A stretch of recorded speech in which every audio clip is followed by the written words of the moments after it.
Bem, senhores, professor Paulo Sérgio, oficial da Marinha da Reserva. Vamos analisar aqui as questões de formação militar naval. Aqui o título está Formação Militar Naval, mas também vamos analisar aqui as questões de português, que pela opinião aqui do nosso curso, vale lembrar isso, tá? São questões aqui passíveis de recurso. Então, o que eu quero falar aqui para vocês? Aqui está o nosso Instagram, rm2total, @rm2total. Se vocês clicarem aqui, tá ok? No Linktree aqui do Instagram, eu vou estar deixando os modelos já de recursos disponíveis para vocês aqui. Basta clicar aqui que vai abrir. Deixa eu mostrar aqui para vocês essa telinha aqui, pessoal. E aqui eu vou colocar modelo de recursos. Então, vocês clicando em modelo de recursos, tá? Vocês já vão poder imprimir aí o modelo de vocês. Tá? Outra coisa que eu quero falar para vocês, aqueles alunos que porventura queiram começar a estudar, aulas importantes Marinha RM2 grátis aqui, ó. Tá? São aulas aqui que eu considero importantíssimas para os alunos começarem a assistir, tá bom? Eu já coloco essas aulas aqui, por quê, pessoal? Porque são aulas, essas aulas aqui, eu considero, assim, reputo de suma importância para entendimento aqui de várias disciplinas, tá ok? Bem, seguindo aqui, aqui são postagens do nosso Instagram, tá bom? O nosso curso aqui é um curso, inclusive vocês podem ver essa postagem aqui, tá bom? Agradecendo aqui aos alunos, em que eu coloquei aqui, todos os comentários estão públicos aqui, tá? Dos nossos alunos. Pela quarta vez consecutiva, absolutamente todas as questões de formação militar naval estavam explicadas em nossas aulas do jeito que caiu na prova. Como exemplo aqui, ó, isso aqui é trecho da aula número 19 de História Naval, aqui com relação a Lopes, tá bom? Responsável aqui pelas inúmeras mortes aqui, questão que caiu na prova. Outra questão que caiu na prova sobre Sinop, né? Em 1855 desenvolveram as baterias flutuantes, os franceses. Também caiu na prova, também trecho da nossa aula aqui. Enfim, tudo isso que caiu na prova que você fez, estava presente. Aqui está o nosso post falando sobre isso. Abaixo você vai ver inúmeros comentários dos alunos. Tá bom, pessoal? Apenas lembrando para vocês que o recurso vai estar disponível aqui para vocês, tá joia? E lembrando também, né, o nosso curso é único por assinatura mensal. Oficiais, o aluno paga R$ 78,90, esse é o preço atual do curso, isso pode sofrer alteração, paga R$ 78,90, já tem acesso ao curso completo, tanto parte de formação militar naval quanto língua portuguesa. E ele vai pagando mês a mês R$ 78,90 enquanto ele quiser assistir às aulas do curso. Se ele quiser um mês só, ele vai e cancela a assinatura dele. Para praça, a mesma coisa, só que o valor é R$ 49,90. Lembrando que esse é o valor atual. Para você consultar o valor na época que você estiver assistindo esse vídeo, é só acessar o nosso site www.rm2total.com.br ou jogar no YouTube RM2Total. Bem, pessoal, vamos aqui às nossas questões aqui. Deixa eu já passar para vocês aqui as questões que eu vou falar. Vou falar dessa questão número 32 aqui, que trata de batida de sinos, tá bom? Vou falar dessa questão aqui 33, tá? Porque inúmeros alunos entraram em contato comigo perguntando sobre isso aqui, tá bom? Vou falar aqui dessa questão aqui de língua portuguesa com relação a modos verbais e vou falar aqui também dessa questão aqui que trata do predicativo, tá ok, pessoal? Predicativo do sujeito. Essas são as questões que, no meu ponto de vista, cabem recurso. Na verdade, apenas 3, tá bom? Essa aqui cabe recurso, essa aqui, na minha opinião, na opinião do curso, não cabe recurso, vou explicar por quê, tá bom? Essas duas aqui cabem recurso. Então vamos lá, pessoal, rápido aqui para não ocupar muito tempo de vocês. Essa questão aqui, Óbvio, eu vou ler aqui, mas vocês já sabem aqui, já leram, já fizeram a prova. A questão aqui é a seguinte: o oficial de serviço mandou o marinheiro bater o sino exatamente às 2 horas da manhã, tá? Que determinou que o marinheiro Prates tocasse o sino de forma correspondente ao horário, às 2 da manhã. Atendendo às tradições navais, qual atitude deverá ser tomada pelo marinheiro? Então, primeiro vamos fazer um primeiro comentário aqui, tá? Olha só, isso aqui foi pegadinha da Marinha. O oficial de quarto, tenente Marins, exatamente às 2 horas, determinou que o marinheiro Prates tocasse o sino. O que acontece, pessoal? Isso aqui foi pegadinha porque, se ele determinou, o marinheiro teria que cumprir. Porém, a própria Marinha colocou aqui, atendendo às tradições navais, e não à ordem do oficial de serviço. Oficial de serviço ou oficial de quarto. Atendendo às tradições navais, qual atitude deverá ser tomada pelo marinheiro? Então é atendendo às tradições navais. O que o marinheiro deveria fazer aqui? Bem, não tocar o sino. Resposta à letra C. Essa é a resposta correta. Mas por que aqui cabe um recurso, pessoal? Porque, apesar de os alunos do curso, todos os alunos terem acertado isso aqui, porque no curso eu digo que o horário de alvorada é 6 horas da manhã e de silêncio às 10 horas da noite. De 10 horas da noite às 6 da manhã, o sino não bate, pessoal. Então, às 2 horas da manhã, o sino não bate.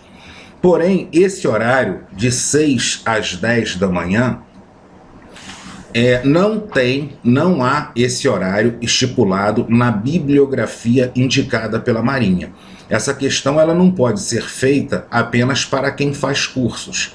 Há várias pessoas que não fazem curso que estudam com o material da bibliografia da Marinha. E isso aqui, esses horários aqui, horário da alvorada às 6 horas da manhã e horário de silêncio às 10 horas da noite, isso não consta da bibliografia da Marinha.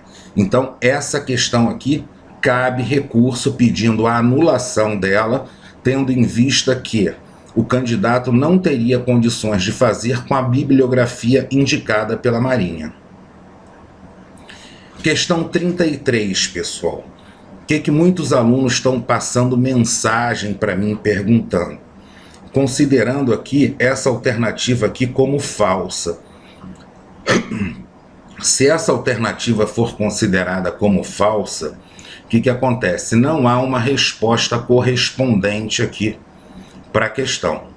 Então vamos ver aqui se isso aqui é falso ou não à luz do Estatuto dos Militares. Os alunos dos órgãos de formação de oficiais da reserva, quando fardados, são hierarquicamente equiparados aos cabos. Bem, nós precisamos ver se isso aqui é verdadeiro ou falso, tá bom, pessoal? Então vamos pegar o que diz o Estatuto dos Militares. O Estatuto dos Militares diz o seguinte: os alunos dos órgãos de formação de oficiais da reserva, quando fardados, têm precedência sobre os cabos, aos quais são equiparados. Então veja bem, dessa frase aqui do Estatuto dos Militares, desse trecho, a gente pode, observe que a questão não cobrou tudo isso aqui, mas uma interpretação disso aqui. Disso aqui a gente pode concluir o quê? Concluir na literalidade do que está escrito aqui. Que os alunos dos órgãos de formação de oficiais da reserva, eles são equiparados aos cabos.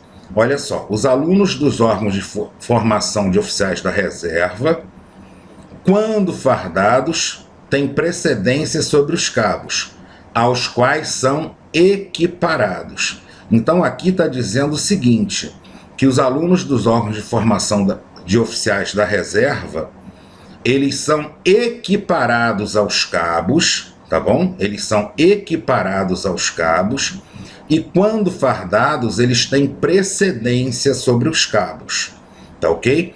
Então vamos analisar aqui. Os alunos dos órgãos de formação de oficiais da reserva são equiparados aos cabos? Com base no que está escrito no Estatuto dos Militares, sim, eles são equiparados aos cabos, tá bom? Então, se eles são equiparados aos cabos, eles são equiparados em qualquer condição. Então, quando fardados, eles são equiparados aos cabos? Sim, eles são equiparados aos cabos quando fardados. E sem farda, eles são equiparados aos cabos? Também sim. Então, vamos analisar agora a frase da questão. Os alunos dos órgãos de formação de oficiais da reserva, quando fardados, são hierarquicamente equiparados aos cabos? Eu tenho que analisar se isso aqui é verdade ou mentira.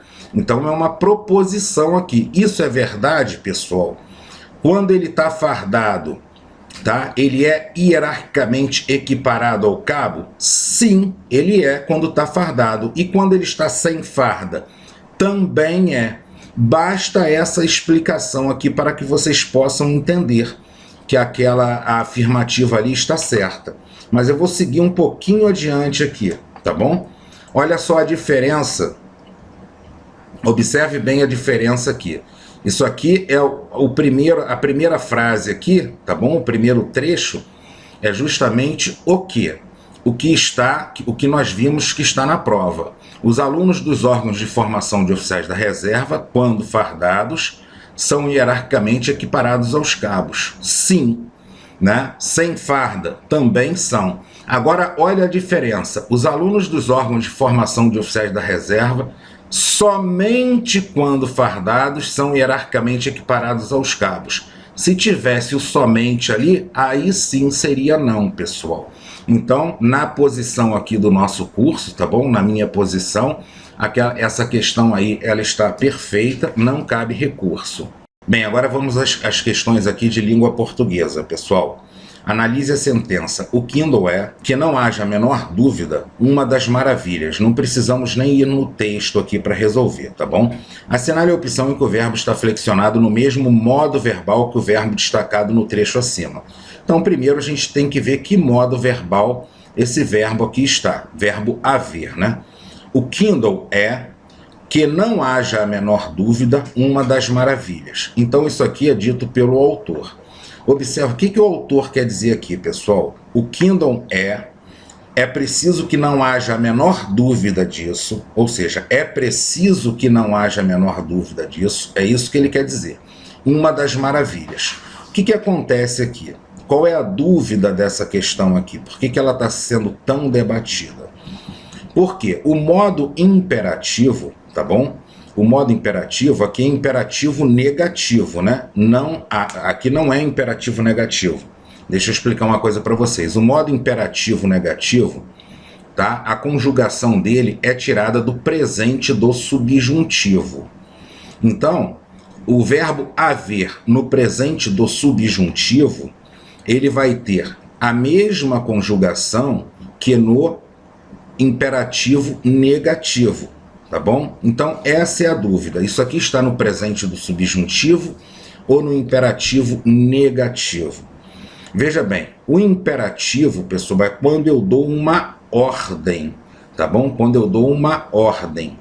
Agora, quando eu desejo alguma coisa, tá? Quando eu posso colocar aqui antes, aqui, ó, é porque aqui, né, está elíptico. É preciso que não haja. Inclusive nas nossas aulas eu falei muito sobre isso na parte de verbo, né? Uma das dicas para conjugar o presente do subjuntivo é sempre eu colocar antes. É preciso que. Então, ó, é preciso que não haja a menor dúvida, uma das maravilhas. Então, esse que aqui, pessoal, ele indica que esse verbo está no presente do subjuntivo. Tá bom? Indica que está no presente do subjuntivo. O próprio Celso Cunha, em sua gramática, ele diz isso, tá? Que quando tem o que ali antecedendo o verbo, quando gera dúvida se está no presente do subjuntivo ou imperativo, se tiver o que antecedendo o verbo, é presente do subjuntivo. Então vamos ver aqui o que acontece aqui. Qual é a alternativa aqui que tem o presente do subjuntivo? Olha aqui essa alternativa B aqui, tá? O presente do subjuntivo é algo incerto. né, ele pode caracterizar um desejo ou algo incerto, que eu não tenho certeza que vai acontecer. Então, olha lá, se eu parasse, se tu parasses, se ele parasse, se nós parássemos, se vós parasseis, se eles parassem. A letra B está no subjuntivo. Então, essa é a alternativa correta. Porém, a letra E está no imperativo. E a banca considerou a questão aqui como se o enunciado estivesse no imperativo, mas aqui não é imperativo, é presente do subjuntivo. Por isso que o gabarito aqui, do ponto de vista aqui do curso, está equivocado e a resposta certa é a letra B. Lembrando para vocês, pessoal, que basta acessar aqui, ó, o nosso Instagram, tá bom? O nosso Instagram, clicar ali no Linktree e aqui estará aqui o recurso para você, tá bom? Você pode clicar para pegar ali os modelos de recurso. Vamos à próxima questão aqui, que no entender do curso RM2 Total também cabe recurso, pessoal. Assinale a opção que apresenta a mesma classificação sintática do trecho destacado na sentença. A leitura é a nossa arma de combate. Olha aqui, verbo de ligação, verbo ser. A leitura é o que é a nossa arma de combate. A leitura, sujeito, o que vem depois aqui do verbo de ligação, predicativo do sujeito. Só que ele pede o seguinte: a mesma classificação sintática do trecho destacado na sentença. Vamos ler aqui. Eu serei você amanhã. Verbo de ligação, sujeito eu, você, predicativo do sujeito. Então essa aqui está certa. João Carlos deixou Maria triste. Veja bem aqui. João Carlos deixou Maria triste. Deixou quem? Maria. Maria é objeto direto, pessoal. E observe que Maria ficou triste, por quê? Devido a uma ação aqui do sujeito. Então, esse estado de Maria estar triste, Maria não é sempre triste. É o quê? É um estado transitório motivado por quem? Por uma ação do sujeito. Então, aqui é predicativo do objeto. Tá ok, pessoal? Aqui não é predicativo do sujeito. Os meninos ficaram felizes. Olha só, pessoal, felizes aqui, característica de quem? Dos meninos, predicativo do sujeito. Nós somos 10, verbo ser também aqui, 10, predicativo do sujeito. A taça é de cristal, verbo de ligação aqui de cristal, característica do sujeito. A taça também predicativo do sujeito. Então, o que nós temos aqui? Temos 4 opções como predicativo do sujeito. Se a questão pedisse aqui que não apresenta, seria a resposta certa a letra B. Mas nós temos 4 respostas certas de acordo com o pedido do enunciado da questão. Por isso que é uma questão também passível de recurso, pessoal. E o curso também aqui vai preparar o recurso e deixar lá no link para vocês. Agradeço a gentileza de todos, tá bom? Por assistir aqui o vídeo e até um próximo vídeo nosso.